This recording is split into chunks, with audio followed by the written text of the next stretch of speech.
This is the Artist Entrepreneur Podcast. We are your hosts, Amanda Ritchie, Noah Dock, and me, Carrie Wee. We're three artists brought together by the love of circus and dance. Amanda from the world of Cirque du Soleil as an aerial soloist. Noah, our academic, and me from the commercial dance world. This is one of the greatest jobs in the world, but it comes with uncertainty. Each episode contains insight on how to pursue art-based businesses. We'll have a variety of guests and have lively weekly Discord. Tune in every week to hear our perspectives on the minefield that is the artist's way of life.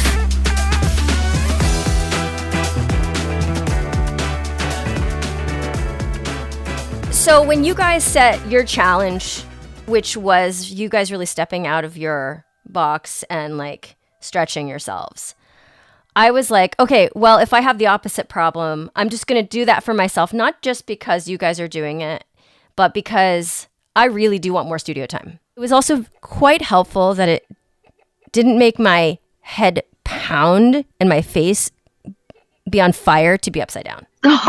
It's the first week that I'm feeling normal. That'll change things for sure. There's a little bit of a snag. I just feel like you're going to explode every time you go upside down. Like I would give myself, you know how when you give yourself a limitation, it actually makes it easier to create sometimes. So I was like, upright skills on any apparatus. I was like, it has to be upright. Okay. And I kind of succeeded on hoop a little bit. I didn't go fully invert, but I did end up doing like a coffin pose, which was like laying down. Okay. I ended up in like Peter Pans and like Man the Moons and Amazons and all that stuff. And it was actually a good series for my beginner era. That's awesome. Yeah, but it didn't work on silks because like for a whole sequence not to go upside down. So hard, actually. I mean, people out there, if you want to try to make that challenge for yourself, it's freaking hard. Challenge accepted. I'm taking that challenge. Okay. I mean, it was very necessary too. I was like, what can I do upright that's interesting? Yeah, this is really hard. But the biggest part of the challenge was not that. The biggest part of my challenge was, what does it mean to get more studio time with all the limitations I already have in my life right now? Bean only goes to school between 9:30 and 11:45. So what does this mean? So it meant me being really warm and like stretching before I got in the car.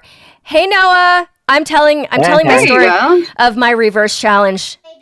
Yeah, Noah was late again, but it's okay. He's not super late. He's like 5 minutes late. That's not bad. 5 minutes late. That's way better than usual. You're giving Dallas Players Buyers Club, whatever that movie is today, Noah. You know what I'm talking about? Is he Matthew McConaughey or the other guy who loses all the weight? Matthew McConaughey is the one who loses all the weight. But... No, they both do. The other actor who like becomes a waif. Oh, Jared. Oh my God. Is it Jared Leto? Yes, Jared Leto. Yeah. You're Jared Leto. That's the vibe. Oh my God. No, you're giving me, it's a little too masculine to give me Jared Leto vibes, but maybe like a mix of the two. Probably the hair. The hair's very Matthew McConaughey in that movie, I feel like. That's true. Yeah, and then the jacket, I swear that either he had that jacket in that movie or definitely Brokeback Mountain had that jacket. And then you're giving me like definitely that fur. That's a guarantee. Well, that's like a Jake fur-lined Gyllenhaal, denim jacket. Yeah. Are we aging ourselves with these films? Just FYI. 100%. I don't think so. 100%. Those are both very famous movies. I feel like that's not an aging thing. Classic cinematography. Classic cinematography. Okay. So my challenge to myself, which we didn't talk about, I just decided to do it because I was like, well, if they're doing the thing that they're kind of low on, like their thing that they haven't been doing, then I need more studio time. I need more training time. So what did this mean? How did I pull this off? Basically, I had to be ready to leave the moment Asa came home. And I had to be in the car. And I had to get there and not putz around. And my body had to be somewhat ready. Because I had to just take advantage of the small amounts of time that I had. That's what I did. I was really happy with it. I did a bunch of pull-ups, which that made me really happy because my face didn't explode. Nice. Noah and Amanda, I want to get a debrief on the second week of your challenge. It is now over exactly 14 days, right, Amanda? And then also debrief on the second cocktail event, Noah. So if you guys would take the floor. I'll say that I think the second week was,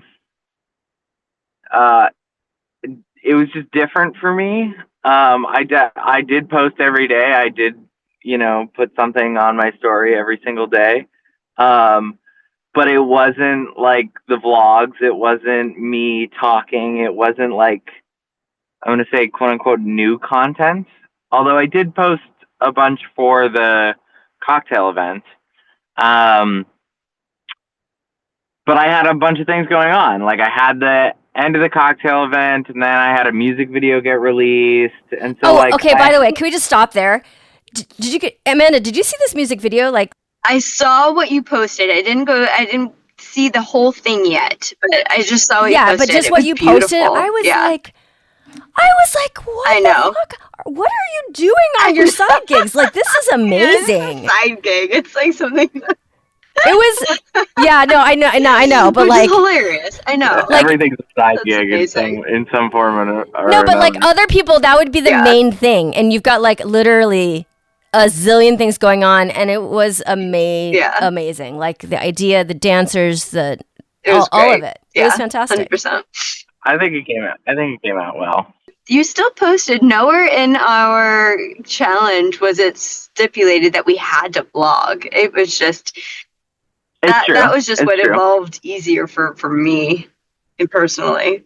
But they still did the challenge. Still did the challenge. I thought it was good. Like I saw, a lot of, return from the music video stuff. I got a lot of really great responses from the cocktail stuff. One really great response that I had was one of her acquaintances, I don't know, somebody who follows her on Instagram saw her reposting of my story and was like, hey, I would love to like do one of these at my house so I could like do a booking and like make a private booking. And I was like, hell yeah. So when I get back from my travels in a couple weeks, I'm hopefully going to do that. And, who knows what'll come out of that. We'll see. That's cool. Aside from me just wanting to have a cocktail event and do a tasting at my house, like what else can I do with it? And obviously like private events, bringing it to other places, bringing people to it, working, with bars and things like that. There's things to do. So that's exciting. That's cool. I thought the social media thing ended well. Like I posted every single day this week. I thought it was great. I particularly loved Amanda's last story or recent story where me too. It was like, should I continue the car vlogs? And I noticed that like there was a 4% on no, we're sick of it. And I was like, I bet that was Amanda's vote. It wasn't. It was not. That was a genuine vote for please stop. That was a genuine vote? That was a genuine vote. I don't know if I believe you fully. I was like, I saw that 4%. I was like, I bet Amanda voted against it herself. Absolutely not. You went on your Ground and Inflate account and then went to the Amanda Ritchie account and said, please stop. That's what you did. Nope, none of the above. That was from a student of mine. Or at least an irregular student of mine. Yeah. That was not for me. Oh my God. So can you please explain, Amanda, what the last story was to the audience? The poll, you mean? Or Yeah. So I essentially, I did my final little weird car daily vlog check-in thing, right? And it was like day 14, it's the last day. And then I left it to everybody out there that was maybe possibly watching. I was like, should I continue? Should I stop?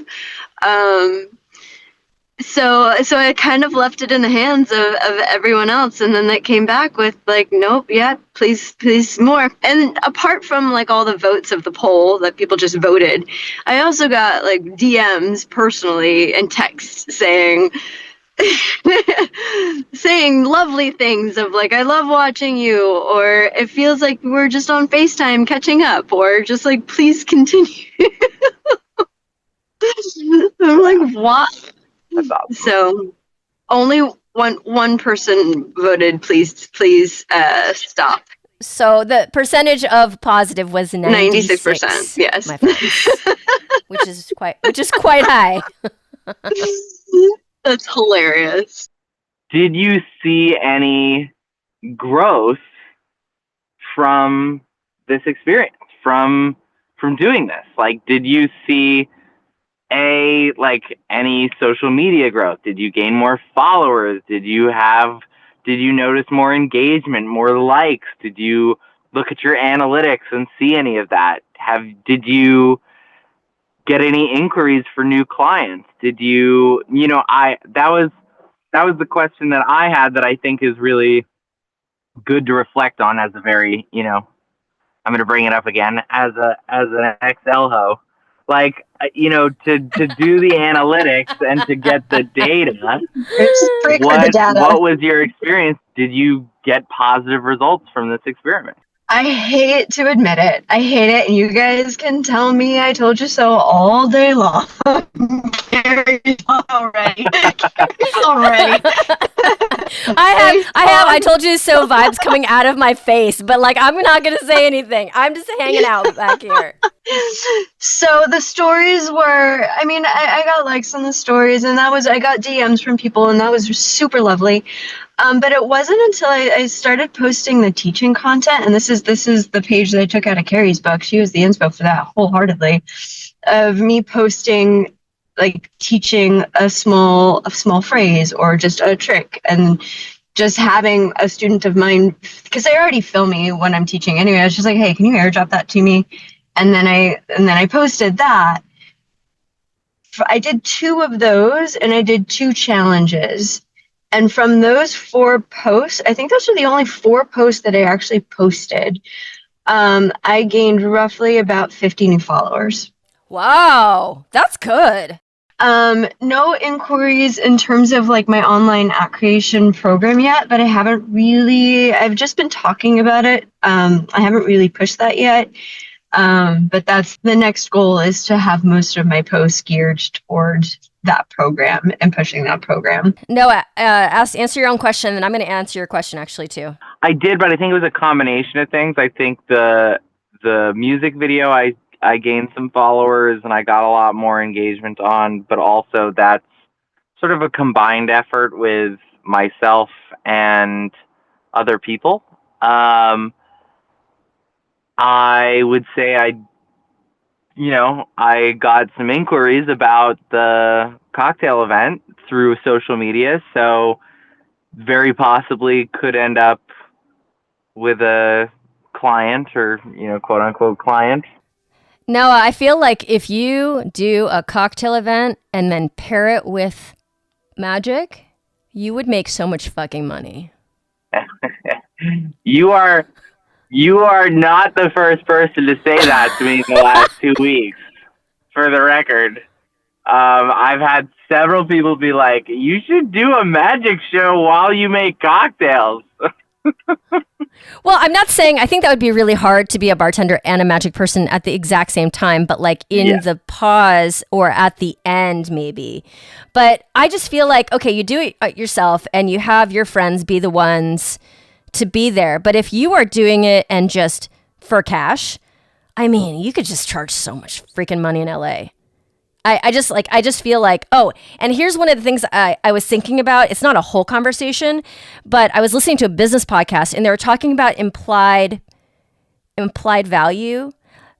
Like psychologically, when somebody puts their rate really high, the consumer assumes that their quality is super high. Yeah, I've heard that before.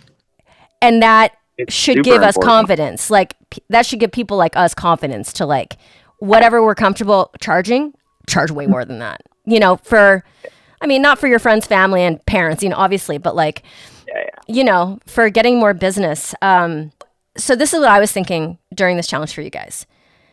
I was like, okay, number one, I'm going to try to up my studio time because that was what was lacking in me. And so I figured out how to get a couple more really quality, like half an hours in my week. And I did it. And I do the conditioning. I also felt way better this week, which helped a lot. But I also thought to myself, if Amanda and Noah are pushing themselves to create more bandwidth for social media, so am I. I'm going to do it too.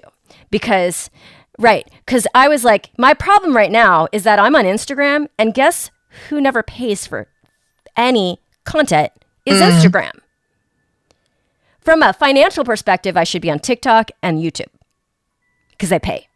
Yeah. Right. For views. So I'm like, as my bandwidth grows, like we're going to move eventually. My kid is going to go to school more. It makes me cringe, but I told myself I need to be on for Ariel separately and Pilates because it's a completely different audience. I need to have an account on all three for both. And that makes me want to cry a little bit. But I'm like, if they can do it, if you guys can increase by 50 to 100% of what you're doing, so can I. Because eventually that, like I was chatting with this Pilates TikTok girl, and she's like me. Like she has like 800 views, 1,500 views on a video. And 3 videos ago, she went to 1 million. Oh, wow. And there's no rhyme or reason. Like she doesn't know why. And then we chatted again today because she asked me about, like she follows my videos. She's like, why did you use this modification? And I checked her fucking page today versus yesterday. The 2 videos after that, 80K. Like she had an account like me a week ago. And now she has potential to make money on it very, very quickly. Just to stay with it. She just posts every day and she doesn't think about it too hard. So that's what I do with my Pilates because I'm like, I'm not that passionate about it, but I know that like I want clients, right? Yeah. And then the other thing that I was laughing about is that my co-host from Greener Grass, did you guys catch this? She saw that this challenge was happening and she was like, fuck that. I'm not going to get out co-hosted. So she started doing daily vlogs. She has a regular job, so she doesn't always have that much time for it, but she did it. And I talked to her today. She got reached out by 3 people who she's never met before for personal coaching. Wow, that's amazing. Heck yeah. Yeah. That's really cool. So there's the answer. I also need to plug this computer in because it's dying, so you guys can talk crap about me for about 3 minutes. All the crap. All the shit talk. Okay. All the crap. All the crap. None of the crap. That's hilarious. Carrie brings up something interesting that I have sort of a question for her and how she feels about it. Ooh. The idea that she wants to start a TikTok for Pilates and a TikTok for Ariel. Mm-hmm. That's been a question of mine for so long. Yours is a hard question though, Noah, because you have so many. Right. It's something like I see, especially from the photography side of things. Like there's so many people who have a personal Instagram account and then they have their photography Instagram account.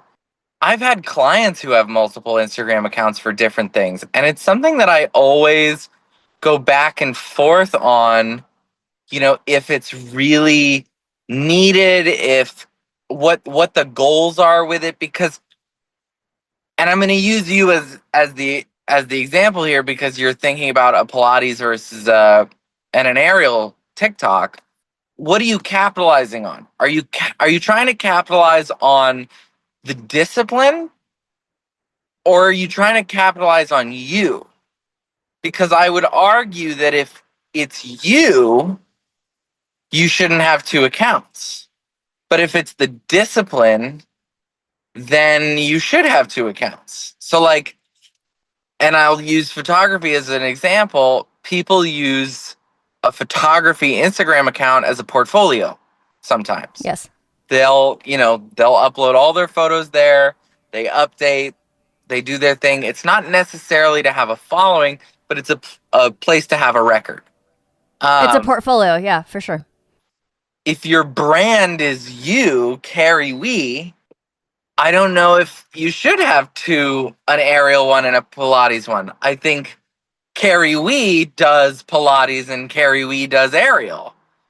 And so to have those in the same place, yes, there are people who are just coming for Pilates who are not going to watch the aerial content and vice versa. But there's that in everything. I mean, anybody I follow Harley Davidson. I don't really love, big cruiser motorcycles. I like their, smaller bikes. And so some of it's sort of irrelevant to me, but I still follow them because Harley Davidson is the brand, or they're the important point. And so my question here is, why do you want to do 2 accounts instead of Carrie Wee?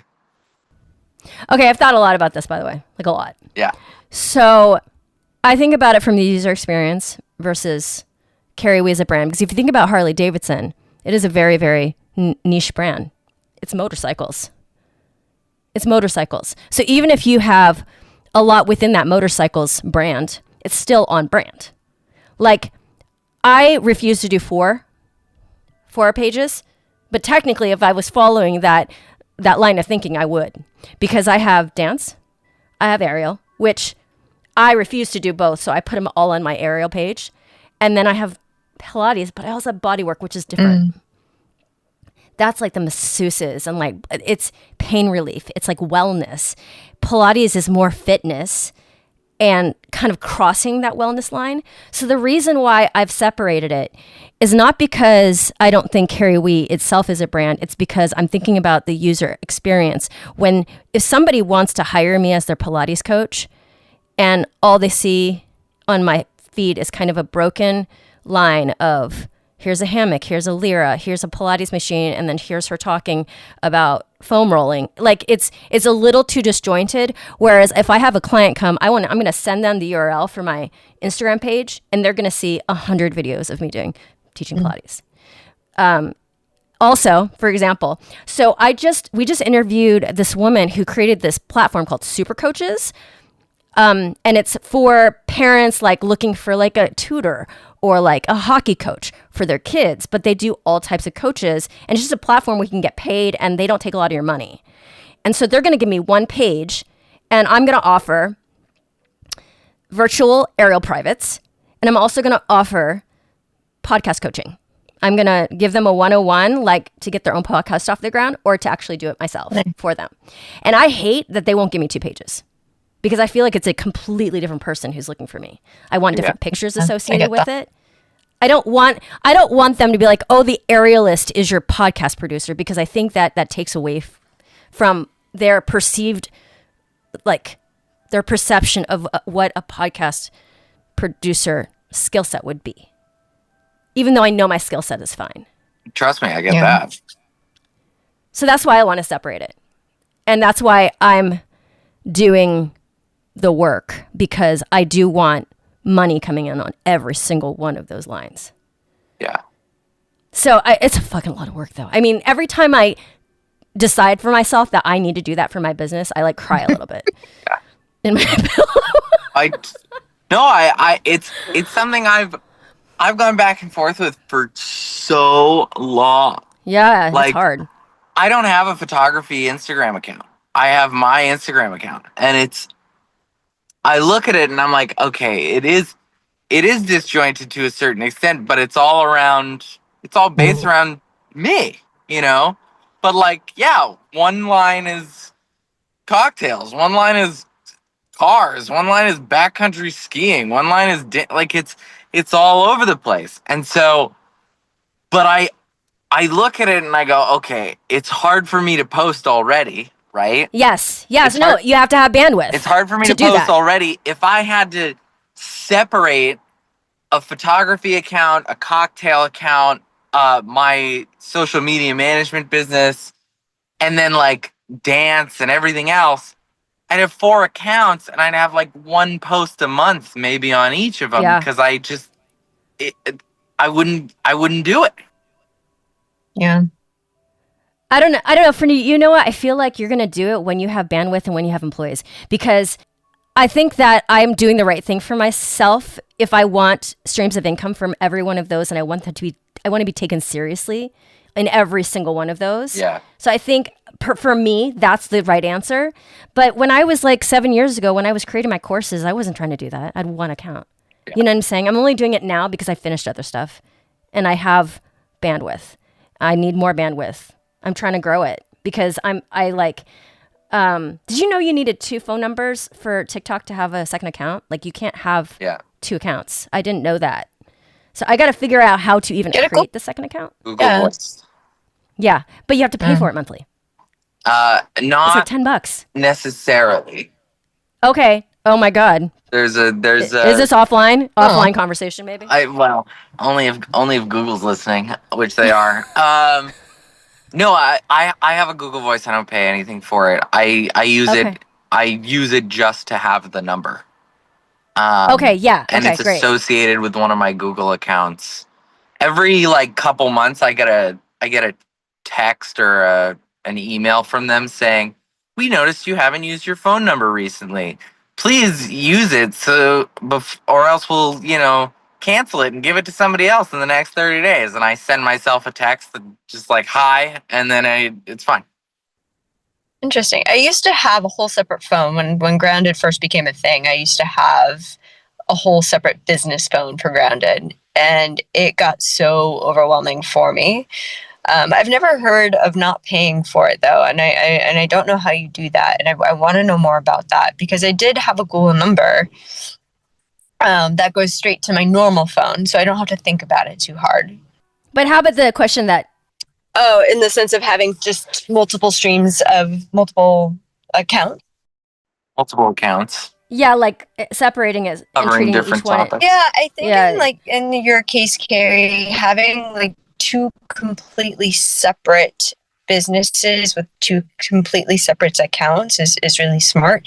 Because I'm thinking me as a consumer, if I wanted to see Pilates specifically, say I'm really into Pilates, I want to do it, and I'm looking for a good teacher. But if I go on to say your page and I just see aerial stuff and I have to dig for Pilates content, I'm not gonna spend too much time. I'm not gonna spend time trying to dig for what I need, right? Even if your account comes up as one of the top accounts for Pilates, if I don't see things and I have to search for it, I'm not going to spend time. I'm not going to search. So I think where you're at, Carrie, I think that's a really smart thing to do. I think for me specifically, I have Amanda and I have Grounded. So initially, Grounded was all things aerial. My Amanda account was just for everything else that I did. But in time, it just evolved that now both accounts are only aerial. And so some people know me as Amanda, some people know me as Grounded. So I have to keep both accounts because there is some crossover, but there's a lot that isn't. So I have to treat both equally, which sucks because I have 2 accounts for no reason. Amanda, my account is Carrie We Won, but the name of my account is Wrap Your Head Around Silks. But the problem is you're so far in right now. That's the problem, right? Yeah, I can't, and I don't have TikTok. I can't get TikTok back. So This is hilarious. You shall know about this. I don't. You don't have you can't get TikTok back? So I deleted TikTok before the Sorry, because there was you know what? I'm not using it. It's taking too much of my time, whatever reasons I had. And so I deleted TikTok off of my phone. And so the ban happened, and then it's oh no, people are still using TikTok. I was like, wait, what? So I tried to go and get TikTok back, and it just says TikTok is not available in your country or area. Sorry. Even if you try to use a different I haven't phone tried number? using a different phone. Maybe that's the key, but I mean, it's so effed up because it's it's not really going that direction right now. Yeah. So it sucks. But for it's you. if you didn't have TikTok before the ban, you can't get TikTok. If you had TikTok before, you're good. You're fine. It's still doing a thing. But say somebody never had TikTok and they want to now get TikTok, they can't. So Carrie, are you gonna have an issue getting TikTok? I've had it. I just didn't have a plan with it. And honestly, you guys, this is what pushes me in this direction, and it makes me cry salty tears at night. Because with aerial and with Pilates, I have robust accounts in both, and I get work for those two things. Do I get work for anything dance choreography or body work right now? Not really. Yeah. Because they're not hearing it. Yeah. So it's like, well, holy hell. Yeah. Shit. You know what I'm saying? So, because when I'm posting, and I'll do it on my main page, like when I post story of a lot of like massage clients, it's fast. It's like in a week and I'll get clients booked. Yeah. You know?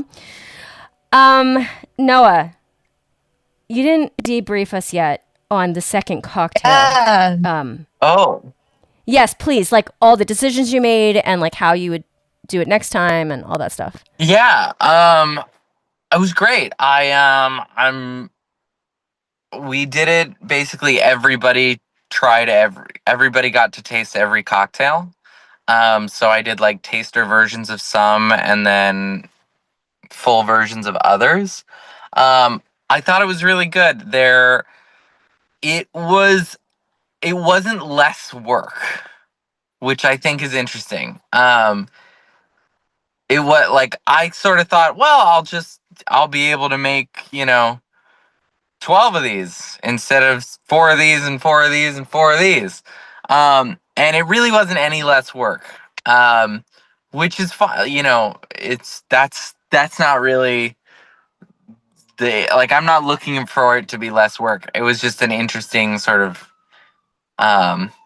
realization or piece to get back. But I think people liked it. I think people really liked the ability to taste everything, even the things that, they didn't necessarily like or wasn't their taste. They enjoyed the fact that they were able to taste it, and give it a try. I think that the number of cocktails might shift between events. Like I did 7. I think it'll probably be closer to 5 moving forward. I think that's, an ease and more of a continuity thing. And also, people want to drink, but they also want to get home. So, they don't want to drink that much. And unless they're Ubering or whatever. And overall, it was really successful. I had a really great piece of feedback. I had 2 friends of mine there, both women, and they both don't go out very much. They're not, big bar people, but they shared with me, they were like, we really enjoyed this because it felt really safe. And one of the reasons why we don't like going out to bars, especially alone, is you don't necessarily know people. There's no structure to it. You're just kind of going and hoping for the best. And you could be anywhere. Anybody can show up at any time. But part of what they really enjoyed about it was that it was this intimate space, that there was a set amount of people who were going to be there. Everybody had to reserve in advance. There wasn't in and out.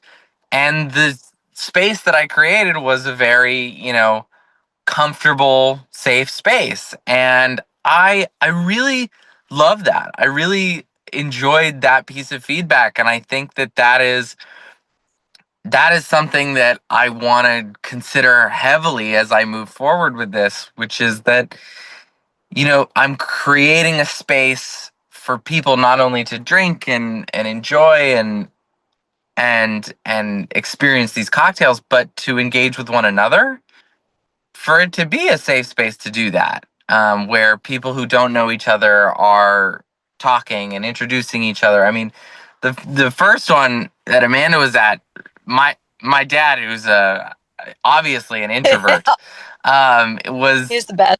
He was like, why don't we all, what's everybody's names? Who is everybody? And like everybody went around and like introduced themselves. And we didn't do that at the second one because everybody sort of like got up and went around and met each other. And it was really cool. And that I think that's incredibly valuable, especially when you think about, bar culture and how we go out and how we meet new people. I think that there's a lot of opportunity in that. And I think you're a leader in your community, and the idea that you somebody goes to your event and they're thinking, I'm not just having curated cocktails. Noah has vetted these people. It's a curated community. That's true too. Yeah. And I want to be with those people because I like who Noah is, and I think that he would curate a good community. Yeah. And it's true. Yeah. Have any people? Did you have people from the first event and the second event the same? I had two people that were the same. Repeat offenders. Did they have feedback for one or the other? Did they prefer one to? Yeah, they preferred the everybody tries every cocktail. Things that they were sort of looking at were they wanted more. What did they say?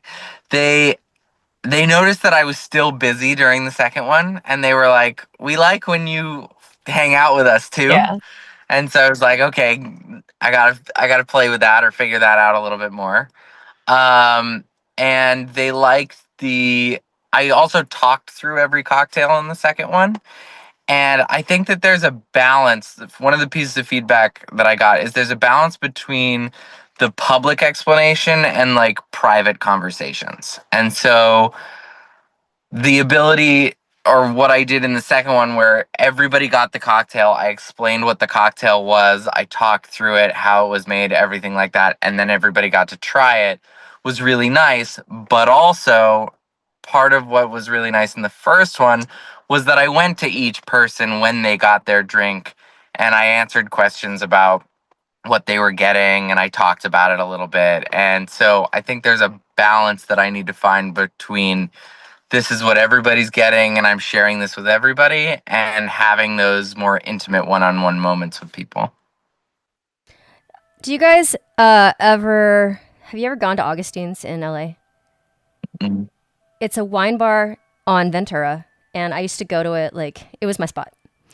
And it's like there are, 4 or 5 people working, bartenders, and they pour you get a taster before you purchase a glass, and they tell you everything about that wine. Yeah.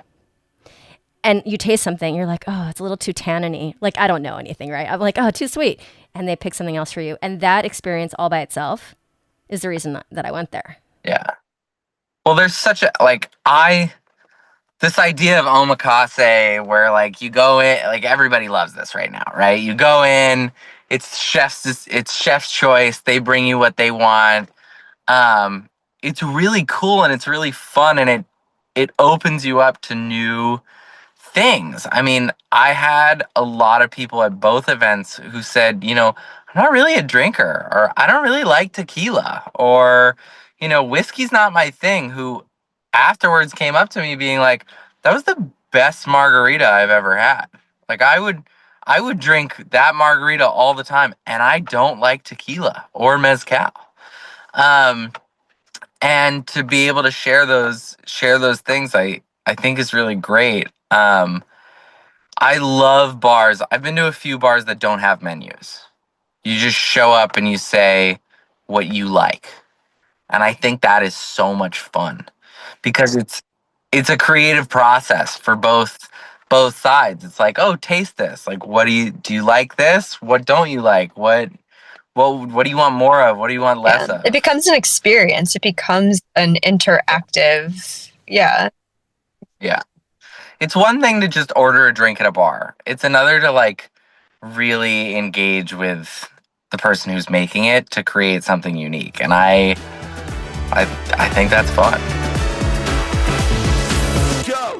Thank you so much for tuning in. You can find Amanda Ritchie at Grounded in Flight on Instagram and at Noah Doc on Instagram, as well as Red Flags app. And me, Carrie Wee, you can find at wrapyourheadaroundsilks.com. Thank you so much for being here. We appreciate you. We have so much more coming at you, including guests that are in this art world that are blazing their way through new businesses and, just more banter from us. Thank you for listening. This is The Artist Entrepreneur.